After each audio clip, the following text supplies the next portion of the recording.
Good morning, good evening, whoever you are, wherever you are, whatever you might be doing. We wish to welcome you to the Silverlight Show. The Silverlight shines to illuminate that which lies hidden in darkness. Those of you tuning in today, we welcome you in. Words, they have an undefinable power over us, even in the modern day when we're awash in words. I just grabbed a couple books that have some significance to me, but they've also had significance in the world of humanity. You see, words are a kind of power. The very first words invented, from what we can tell, were the ancient Sumerians and ancient Chinese, and they had to keep track of how many things they had. So the first words were basically like accounting is today. Oh, my Lord, my sire, ruler of the seven heavens, whatever you want to call the king in those days, please note in the land of Shushim that you have, 100 sacks of wheat, 100 cattle of various description, 100 sheep. That was the first type of writing. And it does come through in the Holy Scriptures, what might be called the Old Testament. A lot of it is accounting, especially the book of Numbers, but Genesis gets into it too. Just a genealogical record. So-and-so begat so-and-so and lived 400 years. Then so-and-so begat so-and-so and lived so many hundred years. That's pretty much the formula of Genesis. And people take it very seriously. Supposedly, if you take this book, lay it out, you can trace all the way up to, definitely as far as King David, and supposedly as far as Jesus himself. I've never tried to do this, personally, but supposedly it's possible. Now this is where we went from an accounting system of saying, I have X and Y, to all the stories you know and love in the Bible. Popol Vuh, the same thing. The Mayans book, all their mythology recorded. Because when you take the art of writing, which is sacred, and put it together with your sacred mythology, now you're really getting into something. You have a double sacredness coming together. That's why a lot of religions refuse to write down their scriptures. For example, the Dionysians. They kept everything a secret because they knew how powerful those secrets were, and they didn't want to share them. We fast forward a long number of years to the 20th century. We get Freud and Young. I was going to have more books, but there's only so many books I want to be carrying around to my studio and back up. Now, Jung and Freud kind of intuited everything they know. Fantastic thinkers, not necessarily, 100% correct, but they have influenced generations of psychologists and psychiatrists just on what they pulled out of the air. From Freud's idea of, this video isn't for kids anyway, but of penis envy and the desire for the mother. Jung is still influenced by it very heavily. Jung adapted what he was thinking substantially. I mean, look at these books. We're going to take these two back to back. The Bible compared to Jung. And this is the condensed Jung. And there we go. Look, they're almost the same thickness. This man had as much to say of all the different authors in the Tanakh, or the Old Testament, if you prefer to call it that. Popol Vuh, not quite as thick. But Jung had a lot to say, and it influences us to the present day. When you put something in a book, it's there forever. Even if, like the Library of Alexandria happens, and we go back to primitive times, some books are going to survive. And with the internet around, it's possible that some books will last forever. Speaking of the power of words, you might remember this little meme that happened a couple years ago. Remember, Apocalypse 2012? Everything was going to end. Some people made a lot of money selling books based off what was going to happen in 2012. I was a lot younger back then, a lot more fresh face behind the ears. but I was pretty darn sure nothing was going to happen in 2012. The same token, I realized there's a lot of interest in the date. People are always interested in numbers when you give them to them. So, when we take the magic of writing, the magic of thought, you kind of get an interesting situation. And we take writing back to its roots, what do we wind up with? Money. Money is a thought form. This is worth 10 Canadian dollars.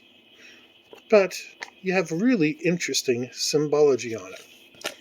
First of all, the face of the Queen. There it is staring at you in glorious purple and gray color. You got the signature of the current Governor General.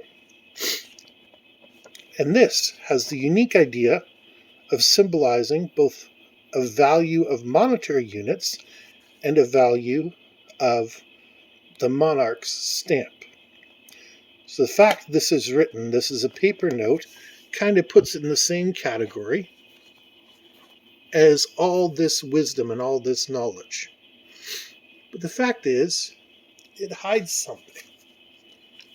These new relatively new $10 bills have some writing there. I don't think I'm going to get it to focus, but you can see there for sure that we have some writing.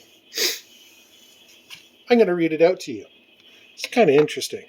It's also very hard to see. Guess Silverlight's going to need reading glasses. And here we have on it.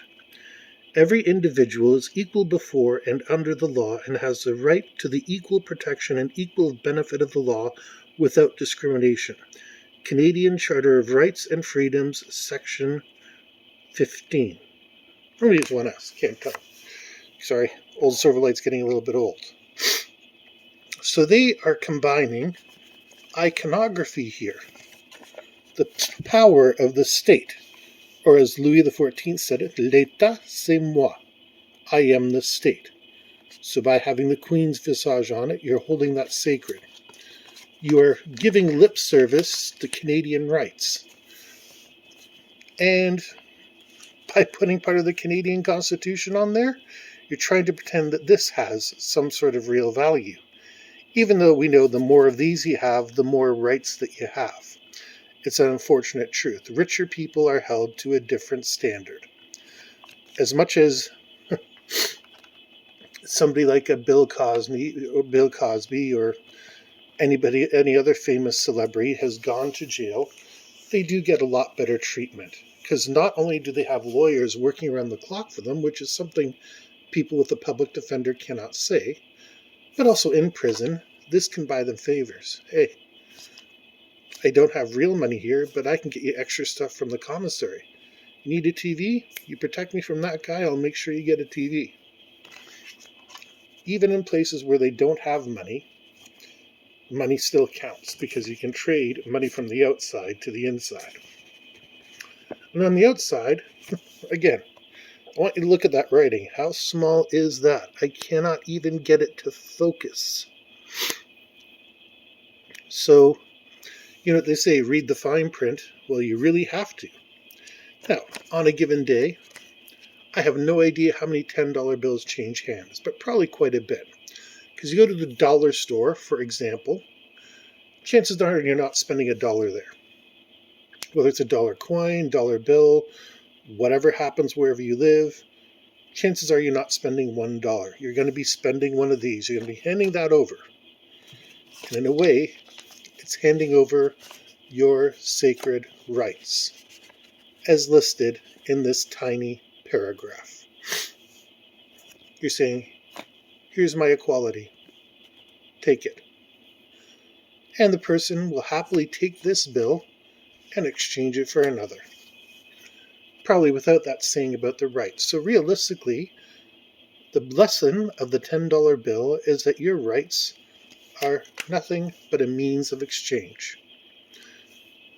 Not as valuable as wisdom, not as valuable as knowledge, not even as valuable as hysteria. $10 is literally not worth the paper it's printed on. That includes its mores and its values. As much as we try to glamorize it and dress it up, a $10 bill is nothing more than a medium of exchange. It's a crying shame, really, because a lot of time and effort went into designing this. I mean, look at these plastic safety features. Look at that artwork. It is really quite nice. I mean, the face of the Queen when she was younger, they had to dig that up from somewhere and digitize it and do all sorts of things to it. So, I mean, a lot of money has gone into making this thing look nice, but it's entirely in the support of consumerism. None of the books I have in front of me promote consumerism. As a matter of fact, they all advise against it. So, why have we taken the age-old wisdom, the age-old knowledge of books and writing and converted it into a footnote on a dollar bill? I'm sure Jung would be appalled. I'm sure any of the prophets would have been appalled. I'm sure even the guy who wrote 2012 and all the disastrous stuff that turned out not to be true would be appalled. Yet, most people haven't even looked at that dollar bill. They kind of take it like the sages of old, where if you could write it down, nobody would question you because you had a holy power, the ability to write and record and remember something. Well, guess what? Cash doesn't record anything. Cash doesn't do anything other than function as a medium of exchange. So this is telling us our rights do not remain recorded. Our equality is nothing more than an exchangeable commodity. And ultimately, it's just like dust in the wind. All our knowledge is. But to encode it on paper and prove it in the millions, if not millions and millions of transactions every single day shows the true contempt that the elites have for the average citizen. Because you can bet your bottom dollar Bill Gates isn't going out shopping with a handful of $10 bills. You can bet your bottom dollar that Elon Musk, who's nominally Canadian, is not going out with a bunch of $10 bills. Nope. The people who are going out with $10 bills are people like you and I and the average person on the street. And it's a reminder, a very subtle reminder to us that, oh yeah, this is encoded and it's about as valuable as any other $10 bill is out there. In 2021, it ain't worth a whole heck of a lot. It'll buy you some groceries, maybe you can get a couple slices of pizza with it, but your rights are worth a couple slices of pizza. Anyway, it's worth your time to check out if you get yourself one of these. Sorry about that. Got excited there. If you get yourself one of these $10 bills, I really encourage you to turn the Queen's face over and just take another look at that. Maybe some point, I guess that's the best I can get it to focus. Just look at that. The serial number doesn't matter. If counterfeiters are listening to this channel, I'm not really worried about it because you already have it in your hands. You don't need to get any information from me. If YouTube kicks me off for this, okay, you're the suckers. But anyways, just something to think about. When they write it down, it becomes encoded. And by making your rights tradable, they're establishing a precedent. We wish to thank you for joining us for the Silverlight Show.